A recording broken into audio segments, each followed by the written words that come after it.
প্রিয় গ্রাম পুলিশ বাহিনীর সদস্য সহ আমার ফেসবুক সকল ফলোয়ার্স বন্ধুদের দৃষ্টি আকর্ষণ করছি।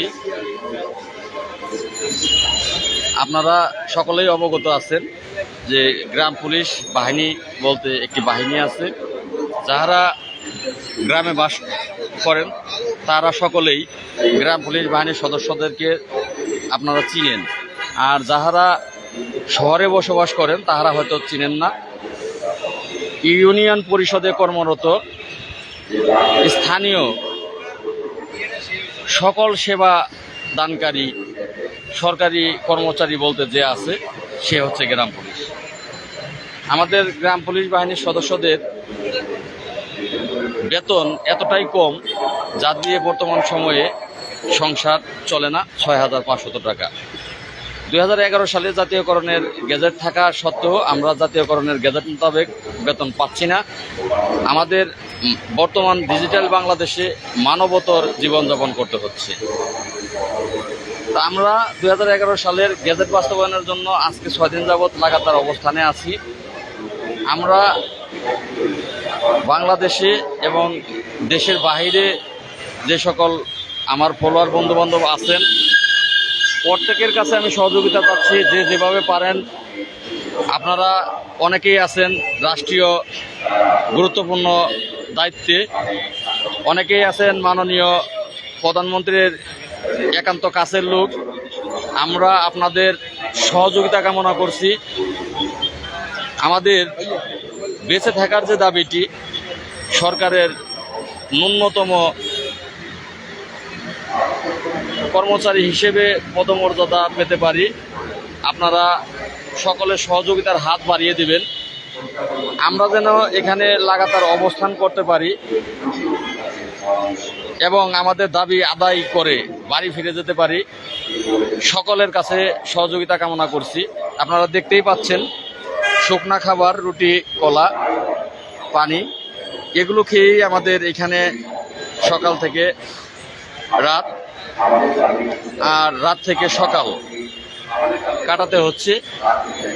একটাই স্বপ্ন নিয়ে এখানে বসে আছি। বঙ্গবন্ধু এ দেশ স্বাধীন করেছিলেন মেহনতি মানুষের জন্য, অবহেলিত মানুষের জন্য। তিনি অবহেলিত মানুষের পাশে ছিলেন, মেহনতি মানুষের পাশে থাকতেন। তো সেই মেহনতি মানুষ, অবহেলিত মানুষ অবহেলিত থাকতেন না যদি বঙ্গবন্ধুকে সপরিবারে নির্মমভাবে 1975 সালের 15ই আগস্ট তাকে সপরিবারে হত্যা না করা হতো, তাহলে আজকে গ্রাম পুলিশ বাহিনীর সদস্যদের এই স্থানটিতে বসতে হতো না। তো যাই হোক, বঙ্গবন্ধু নেই, যেই কারণে বঙ্গবন্ধুর প্রজ্ঞাপনপত্রটি দীর্ঘ 53 বছরেও বাস্তবায়ন হয়নি। 53 বছরেও বাস্তবায়ন হয়নি। মাননীয় প্রধানমন্ত্রী দেশরত্ন জননেত্রী শেখ হাসিনা 2009 সাল থেকে লাগাতার আজকে 24 সাল, এই 15 বছর এই দেশ তার হাতে আছে। কিন্তু অত্যন্ত দুঃখজনক ব্যাপার,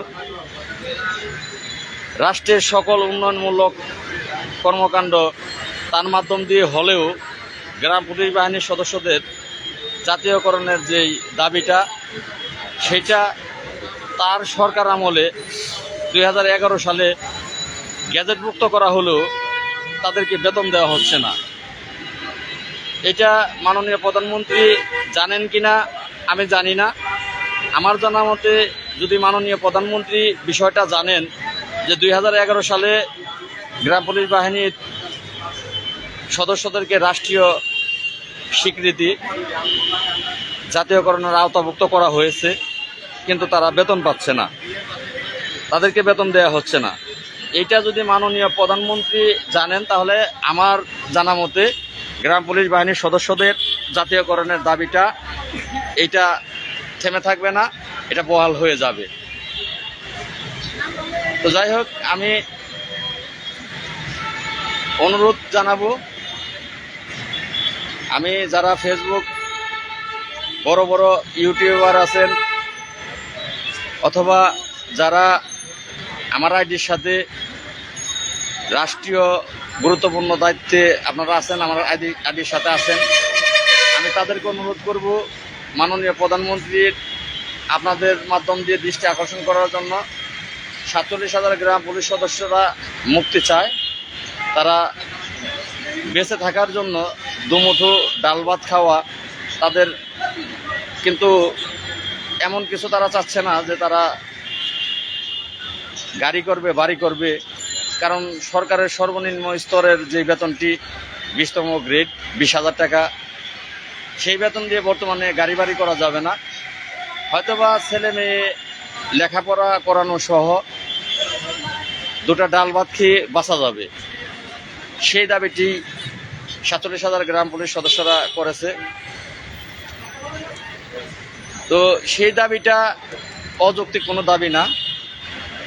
এটা মাননীয় প্রধানমন্ত্রী আপনিও বুঝেন, রাষ্ট্রের প্রত্যেকটা নাগরিকও বোঝে যে তারা সরকারি পোশাক গায়ে 24 ঘন্টা সরকারি দায়িত্ব পালন যদি করে থাকেন, তাহলে তাদেরকে সরকারের সর্বনিম্ন যেই বেতন স্কেল সেটা কেন তাদেরকে দেওয়া হচ্ছে না। এটা প্রত্যেকটা ব্যক্তিরই, প্রত্যেকটা নাগরিকের মনেই এই প্রশ্নটা জাগবে। এটা মাননীয় প্রধানমন্ত্রী, তিনি যদি মানবতার মা হয়, অবশ্যই তার মনেও একই প্রশ্ন, তার মনেও জাগবে যে আসলে তো গ্রাম পুলিশ বাহিনীর সদস্যরা যে দাবিটা করছে এটা যৌক্তিক। অন্যান্য সরকারি চাকরিজীবীরা 8 ঘন্টা ডিউটি করে যদি সরকারি মর্যাদা পায়, রাষ্ট্রীয় সকল সুযোগ সুবিধা পায়, তাহলে গ্রাম পুলিশ বাহিনীর সদস্যরা সরকারি এই পোশাকটা 24 ঘন্টা তার গায়ে থাকে।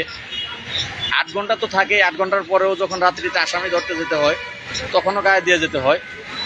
24 ঘন্টা তারা ডিউটির আওতায় থেকে তারা কেন রাষ্ট্রীয় স্বীকৃতি, রাষ্ট্রীয় সকল সুযোগ সুবিধা সেটা পাবে না, সেটা থেকে তারা কেন বঞ্চিত হবে? এটা মাননীয় প্রধানমন্ত্রীও, তার মনেও একই প্রশ্ন জাগার কথা, কারণ তিনি মানবতার মা। যাই হোক, আমার দীর্ঘ বিশ্বাস যে মাননীয় প্রধানমন্ত্রী বিষয়টা জানেন না। এই বিষয়টা তিনি যদি অবগত হতেন, জানতেন, তাহলে আমাদের এই দিনটা দেখতে হতো না। এই রাজপথে পোশাক পরিহিত একটি বাহিনী পোশাক পরে আমাদের রাজপথে বসতে হতো না। তো আরেকটা বিষয় বলবো, গ্রাম পুলিশ বাহিনীর সদস্যরা অত্যন্ত ভদ্র এবং নিরীহ।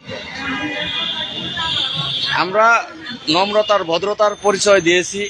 আমাদের সংসার চলে না, পেটে ভাত নেই, তবুও আমরা আন্দোলন করি না, মহাসমাবেশ করি না, আমরা উচ্ছৃঙ্খল কোনো কিছুই আমরা কিন্তু করি না। আমরা যতটুকু ভদ্রতা, নম্রতার পরিচয় দিয়েছি, এটা বাংলাদেশের কোনো চাকরিজীবী দেবে না। যাই হোক, আশা করি সেই ভদ্রতা, নম্রতার ফল মাননীয় প্রধানমন্ত্রী আমাদেরকে দেবেন। আমরা খালি হাতে বাড়ি ফিরে যাব না। বঙ্গবন্ধুর যে স্বপ্নটা, বঙ্গবন্ধুর কন্যা জননেত্রী শেখ হাসিনা তিনি পূরণ করবে। তার হাত দিয়ে গ্রাম পুলিশ